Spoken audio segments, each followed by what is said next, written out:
우리가 느끼는 날씨의 차이에 따라서 뇌의 크기가 달라져요.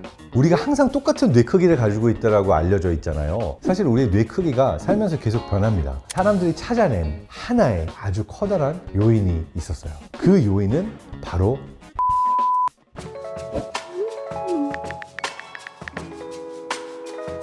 안녕하세요, 뇌과학 박사 장동선입니다. 최근에 정말 비 많이 내리더라고요. 그래서 이 비가 많이 올 때는 정말 어디 나가기도 힘들고 지하에 물 차지 않을까 걱정되는 것도 많잖아요. 드디어 비가 그치니까 또 너무 더워서 이거 에어컨을 틀어도 전기값은 어떻게 하며, 더워도 문제, 비가 너무 많이 와도 문제. 오늘은 날씨에 따라서 뇌가 어떻게 변하나, 날씨와 뇌에 대해서 한번 알아볼 텐데요. 통계들을 기반으로 살펴보게 되면 생각보다 날씨의 영향이 큽니다.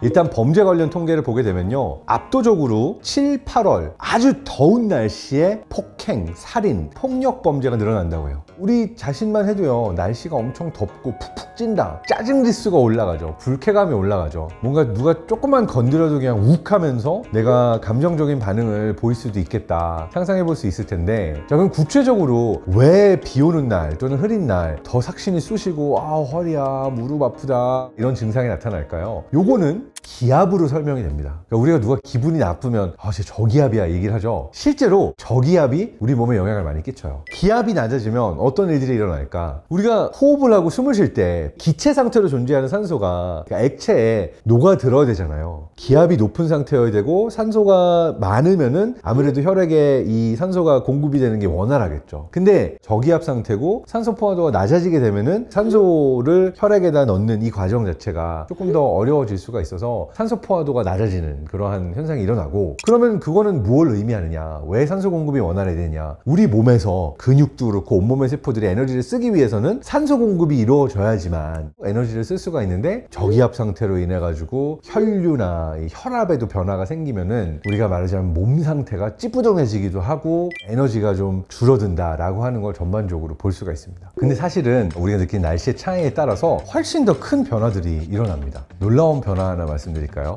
뇌의 크기가 달라져요. 우리가 항상 똑같은 뇌 크기를 가지고 있다고 알려져 있잖아요. 근데 그게 아니라 사실 우리의 뇌 크기가 살면서 계속 변합니다. 나이가 들수록 뇌가 점점 쪼그라들어요. 우리가 10대, 20대 때 가지고 있던 뇌랑 50대, 60대, 70대로 가면서 뇌 크기는 점점 작아지는 경향성이 있어서 수축을 한다라고 알려져 있죠. 여기까지는 많은 사람들이 알고 있는 내용인데, 사람들이 잘 모르는 내용은 여름이냐 겨울이냐에 따라서 뇌가 커졌다 작아졌다 한다는 거예요. 최근에 나온 한 연구에서는 15년에 걸쳐서 3,000명이 넘는 사람들을 분석을 해봤더니 해마와 소뇌가 계절에 따라서 변하더라라는 겁니다. 대체 왜 그럴까? 혈류량의 변화와 혈압의 변화 때문에 일어나는 거고, 혈류량과 혈압의 변화는 아까도 말씀드렸던 것처럼 외부의 기압이라든지 기온의 변화에 따른 거죠. 예를 들어서 겨울에는 추우니까 아무래도 혈관도 그렇고 수축이 많이 일어날 것이고, 그리고 여름에는 활동성이 많으니까 활동성이 올라가면 혈류량도 증가를 하고, 그럼 뇌의 산소 공급도 원활해지고, 그러다 보니까 특정 뇌 영역들이, 특히 소뇌처럼 운동과 관련되어 있는 영역들은 그 영향으로 커졌다 작아졌다 하는 게 아닌가.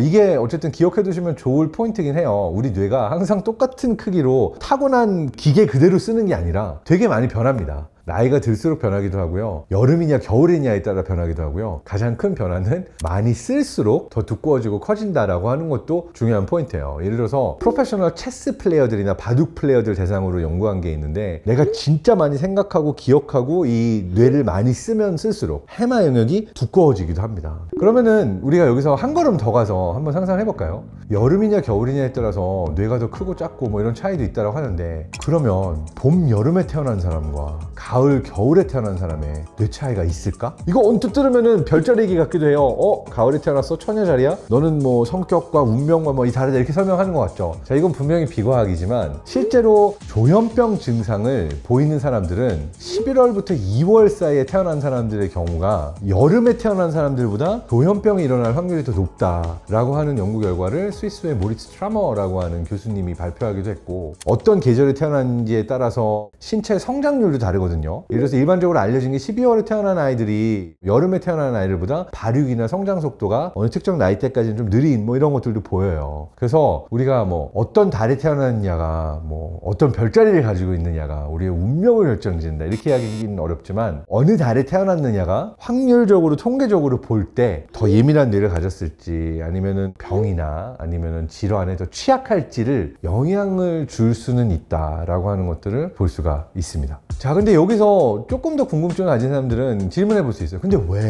왜 계절에 따라 그렇게 큰 차이가 일어나는데? 사람들이 찾아낸 하나의 아주 커다란 요인이 있었어요. 그 요인은 바로 햇빛인 거예요. 햇볕을 많이 쬐게 됐을 경우에 세로토닌 분비량이라든지 아니면 엔돌핀 분비량에도 차이가 있어서 우리가 느끼는 행복감이라든지 우리가 느끼는 편안함 이러한 부분에 있어서도 차이가 있다라는 걸 보여줍니다. 그래서 일광욕을 즐기거나 여름에 따뜻하게 이렇게 햇볕 쬐고 있으면 기분도 편안해지고 걱정 없고 이렇게 좋다가 갑자기 이제 추운 겨울이 오면은 다른 종류의 감정을 느끼는 것도 이러한 세로토닌 분비량이나 엔돌핀 분비와 상관관계가 있다라고 설명을 하기도 하죠. 자, 이거를 또 직접적으로 보여주는 케이스가 바로 SAD라고 부르는 Seasonal Affective Disorder라고 부르는데 우리가 가을 탄다, 뭐 봄 탄다 이런 얘기 하죠. 어떤 특정 종류의 사람들은 실제로 날이 추워지고 햇볕의 양이 줄어들게 되면은 갑자기 외로움을 더 많이 느끼고 고독함을 느끼고 뭐 쓸쓸해지고 우울증이 발병할 확률이 높아진다 이런 것들을 이제 지칭하는 그러한 증후군이기도 합니다. 이 계절 정서 증후군이 이제 우리나라라든지 서유럽, 미국처럼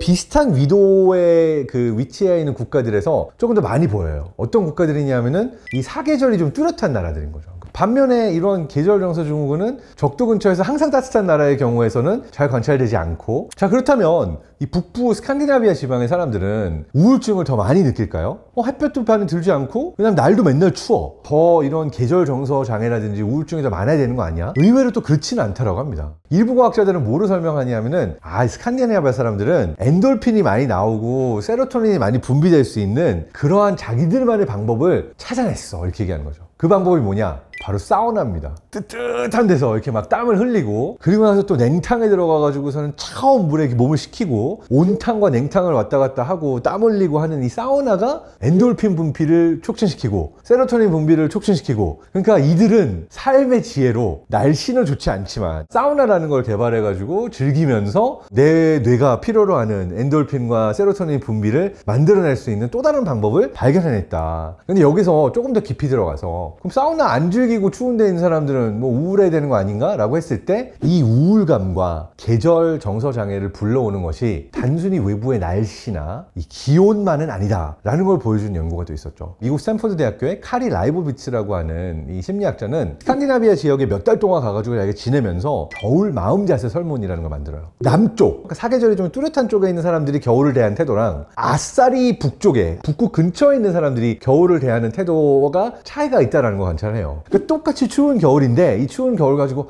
추워 나가기 싫어, 우울해 이렇게 생각하는 사람들과 나 겨울 너무 좋은데? 겨울 멋지지 않아? 북쪽으로 갈수록 겨울을 좋아하는 사람들이 더 많았고, 겨울을 좋아하는 사람일수록 도전을 더 많이 하고 삶을 더 긍정적으로 바라보면서 행복도가 더 높은 사람들이 많더라 라고 하는 걸 발견합니다. 흥미롭지 않으세요? 자, 이게 의미하는 바가 뭘까요? 결국 이 날씨에 우리가 영향을 안 받을 수는 없지만 그 날씨의 영향보다도 날씨를 대하는 우리의 마음의 태도가 우리 뇌에는 훨씬 큰 영향을 준다라고 하는 거를 강조하면서 오늘 영상을 마치고자 합니다. 저는 독일에서 태어나서 20년 넘게 살았잖아요. 독일 사람들, 날씨가 좀 안 좋고 비 많이 내리는 동네에 살고 있는 사람들이 늘 입에 달고 다니는 말이 있어요. 나쁜 날씨란 없어. 나쁜 복장이 있을 뿐이야. 되게 신기한 게, 우린 비 오면 안 나가잖아요. 근데 얘네들은 완전 무장, 장화에 우비에 뭐 이렇게 비가 와도 뭐 자전거도 타고 다니고 다 해요. 그래서 항상 하는 얘기가 안 좋은 날씨란 없어. 각 날씨에 맞는 복장을 찾고 나가서 활동하면 되는 거야 라고 해서 날씨에 크게 영향을 받지 않는 게 되게 신기했거든요. 근데 그 마음의 태도만은 배워도 좋을 것 같아요. 이 영상들로 더운 여름 잘 넘기실 수 있는데 도움이 되기를 바라면서 오늘 영상을 한번 마치도록 하겠습니다. 댓글로 여러분은 어떤 날씨를 좋아하는지, 여러분은 날씨를 어떻게 극복하는지 여러분의 노하우도 많이 남겨주세요.